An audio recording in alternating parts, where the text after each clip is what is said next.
हम चाहे मुस्लिम लीग माने फिर भी ये बात करते रहेंगे, मुस्लिम लीग ना माने फिर भी ये बात करते रहेंगे। रियासत मदीना का झूठा दावा करने वाला इमरान खान माने फिर भी ये बात करते रहेंगे, और मुल्क के अंदर इंतशार और इफ्तराक को की बुनियादों को रखने वाला अगर इस बात की हिमायत ना भी करे हम फिर भी ये बात करते रहेंगे। इस मुल्क को ना मुस्लिम लीग के मंशूर की जरूरत है, ना खान साहब के मंशूर की जरूरत है, इस मुल्क को जरूरत है रब्बे कदीर के कुरान की जरूरत है, काली कमली वाले के फरमान की जरूरत है। हज़रात गिरामी के अल्लाह तबारक व तआला के फजल करम से एक एजेंडा इमरान खान साहब ने अपने वोटरों को मोटिवेट करने के लिए दिया था कि हम स्टेटस को लेके आए हैं करप्शन के खिलाफ। ये अलग बात है कि मादी करप्शन के खिलाफ स्टेटस को देने वाले इहलाकी करप्शन के लंबरदार निकले, लेकिन हम भी ये बात करना चाहते हैं इस मुल्क को हकीकी स्टेटस को की जरूरत है। लिबरलिज्म के खिलाफ, तहरीयत के खिलाफ इस मुल्क के अंदर जरूरत है,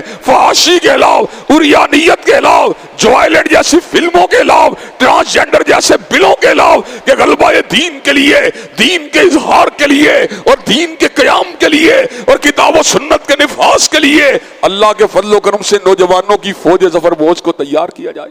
और हमारे काबरीन ने यह काम किया, और इसी की पादाश के अंदर हजरत अल्लामा शहीद को